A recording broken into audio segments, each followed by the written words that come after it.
We have Dr. Sam Danchek. We'll accept it. Okay. And we also have Jane Brogan and Dr. Paul Chersky here today.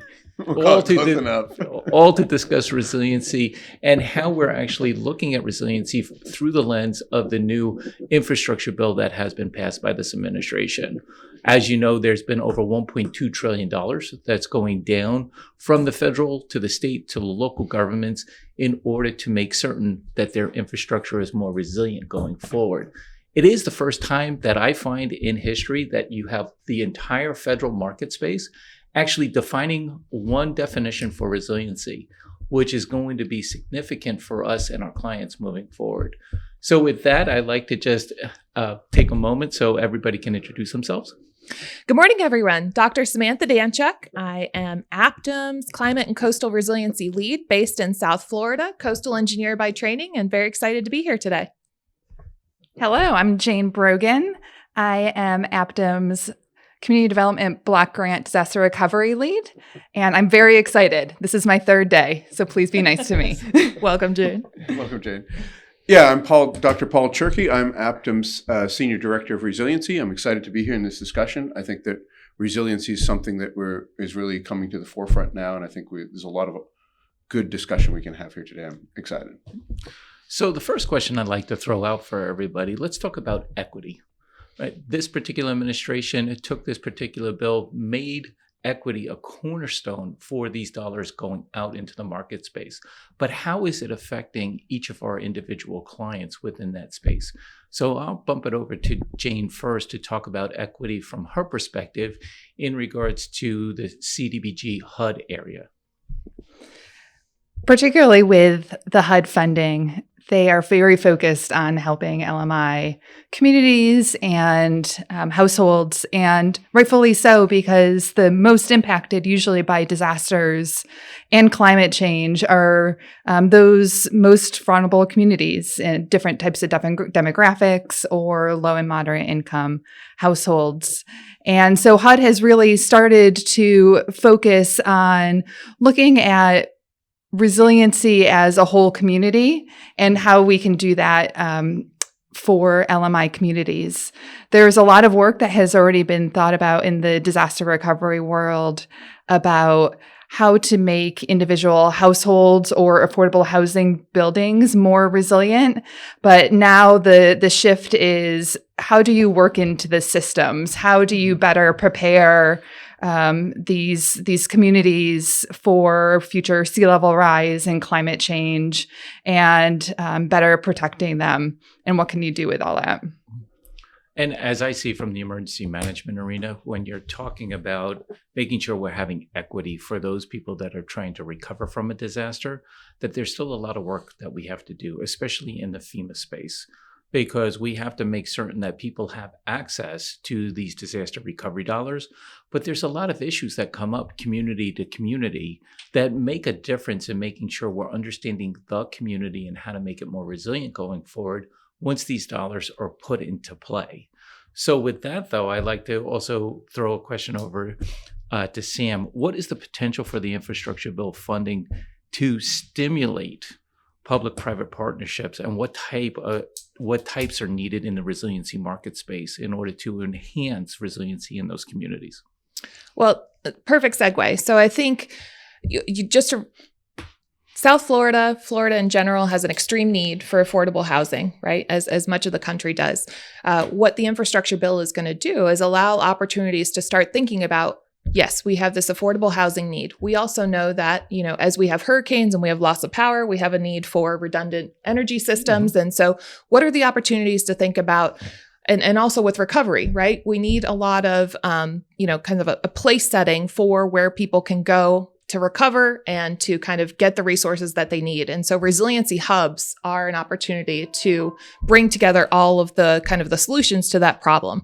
Thinking about putting affordable housing next to, mixed use developments, thinking about what the people actually need. That's the equity piece of it, right? Like going into the community, it's going to be different for each section of the region, but trying to put all that together into a, resource for the community, whether it's a community center or whether it's an actual block, but that's going to help them recover recover quicker after. So I think the infrastructure bill funding is an opportunity to fund a project like that that's holistic, that's trying to address multiple problems at once, but really lends itself helping to add to the affordable housing that we need.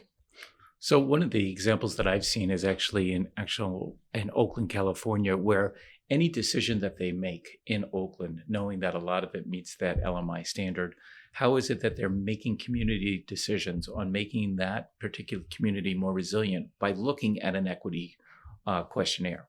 So everything from hiring an individual to actually placing in a rec center into communities, they go through their equity checklist in order to push that decision making and actually have the people actually own that decision at the end of the day, so that they're embracing whatever it is that that particular resilient infrastructure is being placed there. Other opportunities like that you may have heard of in order to increase equity within this particular space. And I think what we've seen is a shift, right? In considering equity as a factor in even an engineering decision, right? So historically, we'd have a roadway and we just cut it through a community and split that community. Or we look at flood control and we look at it purely as a benefit cost ratio, right? And in those areas, they didn't have the cost benefit to have that approach. So I think that's a really important piece that's come out of this, that now it's a factor that needs to be considered even in the engineering decision, right? So it's filtered all the way through into that entire planning process, or like your example just said, Steve, you have to factor it into all these pieces. Mm-hmm. And to that point, the U.S. Army Corps of Engineers has now added the Social Vulnerability Index as like a key piece of the South Atlantic Coastal Study and a lot of their work. So the idea of trying to map the data that's necessary to make that kind of informed decision and make it easy for the engineers to kind of get the tools that they need for the assessment. I'm just wondering for this group, what's been your experience in trying to look through social vulnerability data? Is it easy to get to? Is it, have you found that it lends itself to kind of making those decisions? I think it's still a challenge. I agree. And I think when you look at the design point of view, right, of the planning point of view, how do you apply that data and then where do you get it from? And so it is a challenge. And I know, Samantha, you and I and Steve, we've been working together with Rebuild by Design on looking at sort of these overlays of data as to the flood risk, for example, against those kind of social vulnerabilities, and how do you use that then as a prioritizing of projects as well, right? So it becomes an important part that has to be woven into the entire fabric of a project and an understanding of that systems within the community. But I think Jane and I would agree, actually focusing on this after a disaster is too late. Absolutely. You have to get in there before the disaster. People have to realize, people have to understand the communities that much better. And then that understanding has to be put in front of the federal authorities coming in to help or assist these particular communities so that they understand where their focus needs to be. How many disasters that I've been on where they said, we just need to get this community back to where it was. Let's get it back to where it was, but making it even more resilient going forward, and not just from an infrastructure standpoint, an economic standpoint as well. Let's not only learn lessons from disasters, but also, like you say, have this paradigm shift that I think we're seeing to put more effort proactively in front of them to address these issues, rather than almost like I call an ambulance chasing philosophy of all the funding chasing the disaster instead of being in front to mitigate what that disaster might be. So it's very reactionary after a disaster, and you only are looking at it as, what is my damage need and how do we get people back in their homes, or how do we fix the infrastructure that's broken? And it is key. The data is key. It's hard enough to get the damage data after a storm, that then you have to create a program and create these projects, and to be able to have access to vulnerability data, or even just all these plans beforehand regarding where are the best areas to have these resiliency projects, is really important for areas to understand, especially when recovery and disaster happens too, because when you layer that on, you get very reactionary and you start chasing the dollars, and you are really focused on just getting people back in their homes or repairing. And it's hard to focus at that point in time. But you should be thinking about the bigger picture, and if you think about it in pre-disaster, that's really important. Well, and this is where the mitigation dollars, I think, are becoming very effective. both FEMA and HUD have realized that the areas of spending money is in the mitigation area. People have come up with estimates for every dollar spent in mitigation, you're saving $6 in the back end after a disaster. But in turn, now we're seeing more dollars flow into mitigation to better prepare communities going forward. But I don't see a holistic understanding of that particular or that path going forward. Sorry, Sam. Yeah, so I like that idea, right? Like, how do we get the dollars to where they actually have the most benefits, right? Mm-hmm. Not just about addressing the flooding need or building back what was.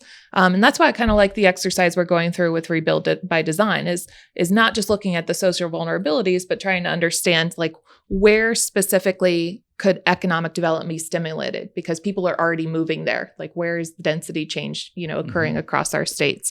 Where do we think that the adaptation that's being invested in could last the longest, right? Like, because we think that community is sustainable on its own. Thinking about like where, we have our poorest areas where private adaptation probably will not occur at all. We spend a lot of time talking about the government dollars, the government investment, but really the big lift is that we need everybody to participate in this adaptation effort. And so, but there are these communities that we recognize are probably not going to have, independent, private investment. So just kind of trying to pull those into maps, pull those into tools, and that might help us, really figure out where we should be putting this money. Mm-hmm. And understanding and showing that value is important on the private side as well as the public side, right? And those kind of maps and overlays help people to understand where the value of those projects are to prioritize. And I think that's one of the things that we've seen change, right? That, we have this overwhelming need from natural disasters and climate change to create these resilient solutions, to provide equity in them too. And now we just have to come to a way that the decision makers see the value of that too, right? And so part of that understanding of the mitigation dollars and how they save money, all these things become important in people's investment decision too, to make sure that they understand that there is value in investing in that. But then that brings up the question, are the benefit cost analysis currently being done reflect that? And that's especially on the mitigation dollars, we see we have to do calculations in order to make sure that the community is going to garner a particular level of benefit in order to get the certain amount of money in there in order to, rebuild a particular bridge, for example. Are those particular calculations accurate? Are they accurate, or do they also need to be revamped and also to include equity within that calculation? So, I like that. I want to circle back also to thinking about the kind of the types of services that our energy resilient side of the house is already providing to retail clients, right? Like encouraging them to put in the systems that are needed to be more resilient. For example, like at gas stations, that they have backup power, or that they've got quick connects so that they can quickly connect to generators and whatnot. Same for like the other major kind of retail, grocery and goods stores. Maybe that's a way that we can kind of design some of these projects to encourage investment in LMI communities. Because I know one of our coastal clients, that was the most at-risk property in the whole community, was the gas station was at the lowest elevation. Mm-hmm. There's nothing the town could do to control that. It's private property. But if you start to think about how do you make that one single retail enterprise resilient, there's greater benefit, to the full community. So just trying to keep tabs on that and think of that as part of our strategy, I think, is important. And for that particular example, I would say, let's look at the infrastructure bill for these communities. Let's figure out where the answers may lie within the funding that's available for them and their particular needs right now. Because right now there's a lot of money being pushed for EV charging stations. Do you want that community to become more resilient by looking at getting more cars in there that are electric, and then you put the EV charging stations outside of where that gas station is? But then it lends itself to other questions, because from an emergency management standpoint, how are you going to make sure that your car is charged? Because if you have to evacuate that particular area, you're going to want to make sure you have the distance in order to meet a safe environment once the evacuation order is given. Can we do that? And I think that's one of those questions that are lying out there right now. And those are the projects that are going to be challenge to develop for local governments or even state governments. This kind of siloed approach to thinking, this is what we're responsible for, this is what we'll adapt. Mm-hmm. But we can kind of step in and help them talk about, we have we represent the private side of the house too. Like, how can you put together these larger projects that are a partnership with EV charging stations and, other kind of resilient features into, whether it's on government property or not, but it's part of kind of this larger kind of infrastructure build out for adaptation, I think is going to be a key and really a way to capitalize on this funding. We should leverage the infrastructure funding to build these larger adaptation projects that are also maybe privately funded. Very good point. I think that's really the heart of the matter, right? Is to look at these things holistically, or the systems around the systems, like you talked about earlier. Do you really have resiliency if, it's the old example of that a building, they show a house after a major hurricane, it's sitting there and there's rubble all around it. Well, if that's your business or your home, are you resilient? I mean, your business or home survive, but you have no more customers, you have no more roadways, you have no servicing getting to it. So, and that feeds into that equity piece too, right? How do you look at these things in a more holistic way? How do you leverage one thing for another to help build a greater community resilience? So we used to talk about that all the time, the islands of resilience, right? And you're making me think that there needs to be some, advancement of policy conversations at all levels to prepare for this infrastructure funding, right? Because it's not like we have cash in hand today on all fronts. So there's time to do this. But if you want to think about public-private partnerships, if you want to think about, not just repairing one single structure, but actually trying to think about, the entire service area or beyond the service area, governments need to think about the policy that they need to be put in place in order to allow that flexibility. Because I really think that's an important piece. If you're going to, this came up the other day. Are you allowed to use EV charging stations? Can the public use the EV charging stations if they're, paid for by specific dollars and things like that? So. Right. Because there are also security concerns that we have to take into account. We have to talk about being resilient, but also being practical at the same time. And finding that balance in the community is sometimes a little bit difficult. Mm-hmm. So let's get into a discussion in regards to making certain that when we're looking at a particular community, that those individuals that are displaced from a disaster go back or are being pushed back into the community into more resilient areas. We have things like the buyout programs in order to help make communities more resilient in particular areas that are flood prone, and to actually buy those houses. But how do we make certain that those people are staying in the community? And how do we make for a much more effective buyout program going forward? I'll bump it over to Jean. I think the answer doesn't just apply to buyout programs, but recovery programs in general. Recovery dollars on the HUD side especially are meant for a long-term recovery, and they can be slow to getting out into the community.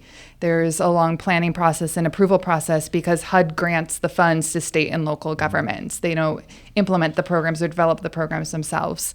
So state and local governments are receiving this new type of funding and have to create programs and understand the compliance and figure out staffing of who will be developing these projects and implementing them. So I think the key important thing is to use this time and to plan a comprehensive recovery and resiliency program. So you don't want to, let's use buyout as an example. Buyouts are an incredibly useful tool to moving people out of harm's way. But then what do you do with that land? There are huge environmental and resiliency benefits that you can use. Mm-hmm. And then where do those people move? Is there affordable housing for that is available for those people to move in? Are there economic opportunities in the communities that they're moving into? Are they in the same school district, the same distance from their office? So looking at it really comprehensively, not just like as an acquisition of a property to get people out of harm's way, which is incredibly useful, but you really need to use this time. And there's a really great opportunity to look at it holistically, too, of what you can use with the land, how you can ensure these people not only are protected from where they used to live, but better protected where they are going to continue to live, too.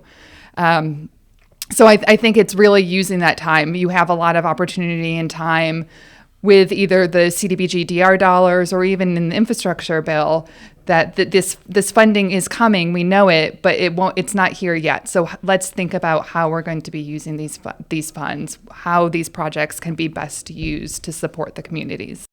So let's talk about what we can use that land for, because that's what I'm most interested in. And my vote is for water storage. I think that people are, familiar with the projections of, what we're anticipating for increased rainfall. Maybe they're familiar with the sea level rise projection, but I think they're not sure how to really use that in all steps of this process. And we need to make more space for temporary storage of flooding and floodwaters. So that would be my vote. I hope that, we see more projects thinking not just about the low-hanging fruit, but like what are the cascading benefits of the project, which is the point that you just made, Jane. And I think a lot of these resiliency projects lend themselves to this kind of multi-use, right? So you can build a levee that protects you from floods and put a running trail on it. You can use that wetland for water storage. You can use that park for emergency water storage during flooding, right? All these kind of multi-use things I think are important as part of selling it to the community and also making it something that adds value as well as provides protection. So this risk reduction balance with the community. And we see that in other areas of resilience too, right? For power generation, we talked about earlier, having hookups for backup generators. Well, what do you do with all these backup generators when they're not being used? Well, maybe they can be part of peak sharing, right? Maybe this can be part of some demand side management as well. So you're using those resources in multiple ways, and that helps to build the entire case for the resilience and actually helps the community overall as well. I love that, using these features all the time, not just in the, in response to the disaster. I think the capital program process kind of allows the opportunity to integrate these resilience features. And really, I'd like to encourage our clients to do that more, where you're thinking across the different sectors of whether it's public works or whether it's the energy department or whatever it is, trying to bring together these projects all together and all at once and thinking about the features that are needed. But and this is where we need a balance, though, right? Mm-hmm. So we talked about public-private partnerships. So on the public side of the house, when we're looking at these capital projects in the long term, making certain that we have the vision and the strategy going forward to make this community more resilient, but also being economically effective, because that's what the private sector wants to look at as well. But then they have skin in the game in order to make certain that not only are they going to make money off of the particular opportunity, but at the same time lend itself to that particular resilient community, not just 5 years from now, not 10 years from now, but 20 years from now, 30 years from now. That's the type of planning that I foresee that needs to happen in the resiliency market. And I think it really leads to the idea that you need this multidisciplinary team, right? Mm-hmm. Early on, right from the start, you need to start thinking about the economics, thinking about the equity, thinking about the risk reduction, the engineering design. All those people need to get together from the start.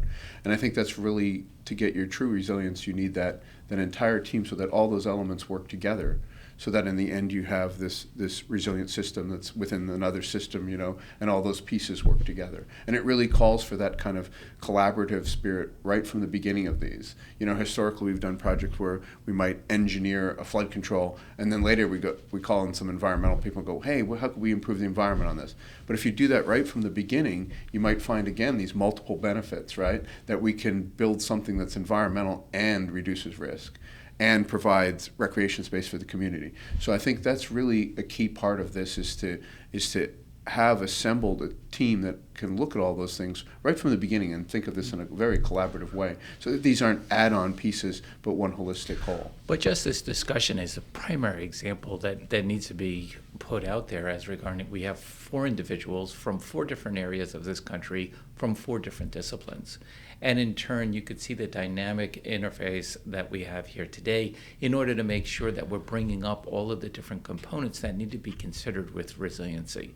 And that's one thing I do believe that APTIM actually offers. We have expertise in all of these particular areas, offering a holistic answer to communities regarding how to make their community more resilient going forward. And it also has to be economic as well. And that's one thing, we have to have that balance with a benefit cost analysis, where yes, you're leading to resiliency, but also you're going to make sure that that community can bounce back after a disaster and be economically viable going forward. I think recovery planning is so important, and thinking that, you're not, maybe the disaster is the opportunity to change the community in a drastic way so that it is more resilient, but then also phasing in how the community might evolve over time. I really like the point you raised about the life cycle. Just because you build one piece of infrastructure today for a certain purpose doesn't mean that it should serve a different purpose tomorrow.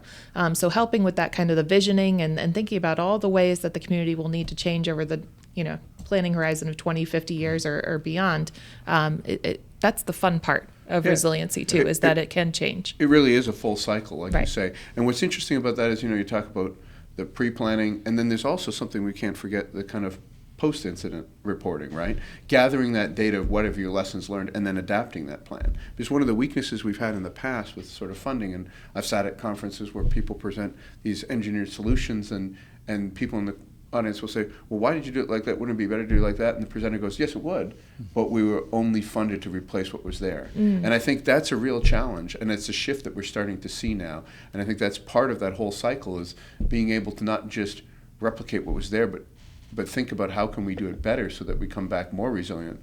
How do we adapt each time to use the lessons learned from a disaster or from an event to make the community better for the next time around. And there lies the opportunity with the infrastructure bill. I mean, I Absolutely. feel like peppered throughout that was the idea that, yes, let's do it better. Yep. And let's think of it as a systems upon systems approach. So I want to thank the panel today. I thought this was a fantastic discussion. I do appreciate your time, and we'll look forward to more resiliency work going forward at APTIM. Thank you. Thank you. Thank you.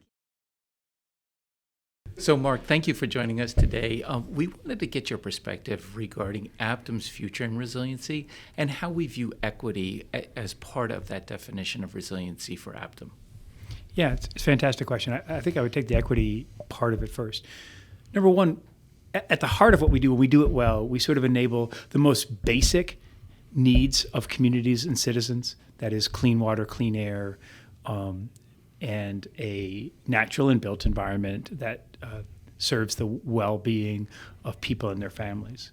But we also, when we're doing our thing well, we also address the highest aspirations of communities and citizens. And that means enabling a built and natural environment that can adapt to creating greater economic opportunity, that can adapt to being more resilient against the economic effects, environmental effects of large events, whether they be climate change or others.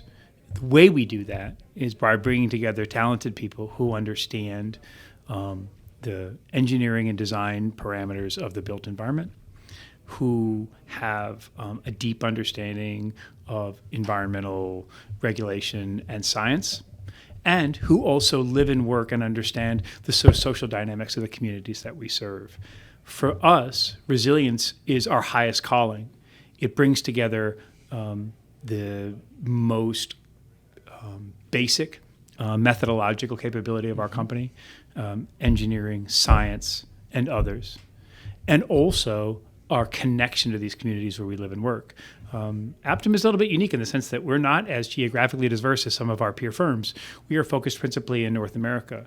And that, to me, is a huge advantage because it engenders an understanding and empathy and a common lived experience in many of the communities that we serve, whether they're places like Baton Rouge or New Orleans or New York City or others. And so resilience to us is about not just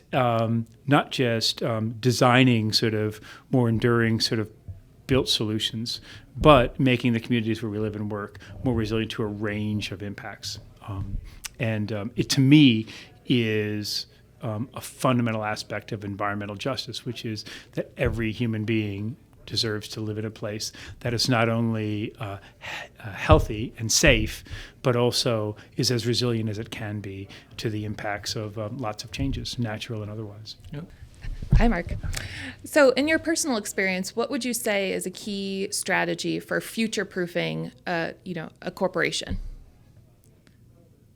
Number one, never losing faith with the concept that it's comprised of human beings, right? And people who may have a calling to do the important work that we do. And it's my view that we are fortunate to do work worthy of the talents of the women and men who work here, but also that we have real lives that we live outside of work. So it starts with recognizing that we're human beings. And one of the, I have a weakness for for alliteration. I think that this has to be a place where you never have to apologize for being a parent, a partner, or a person. And so whatever else we do, no matter how cool it is, whether it's in sustainability or resilience or in the cool nuclear decommissioning projects that we do, no matter how elegant the solution, however interesting the challenge, at the end of the day, we're all human beings. And my job especially, I have to keep faith with that realization or that reality. Does that help? Because we're trying to help our clients, right, think through how they will make the right adaptation investments into the future and balancing that kind of cost benefit of those approaches. Do you make those same types of decisions as you're kind of looking through your corporate strategy? And what advice would you give for our clients? I do. And I think that, number one, this notion, one of the unintended positive consequences in my experience from the COVID pandemic has been that we've had to confront our common humanity, right? We see one another in our dens or our kitchens.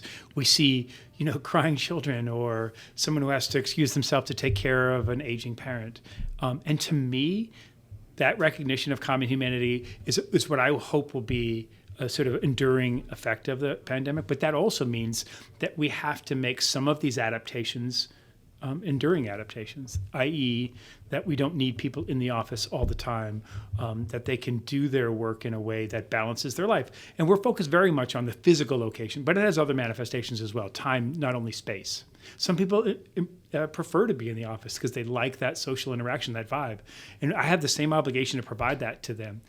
We had a conversation just this morning, really, about the fact that on some of our environmental projects where we're doing site assessment, remedial investigations, that kind of thing, we are realizing that the root cause of some of the injuries we've had is that they're no longer convening in the morning with their supervisor to say, okay, here's what we're doing today, and here are some of the hazards that we might encounter.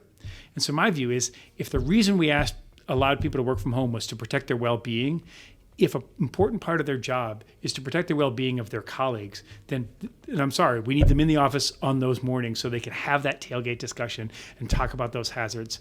And so well-being has to be at the center of the decisions we make, not just physical well-being about controlling hazards at work, but also mental well-being, which means that if people need a break, however they express that we need to make this okay to have that discussion and okay to take that break. Very good advice. Thank you.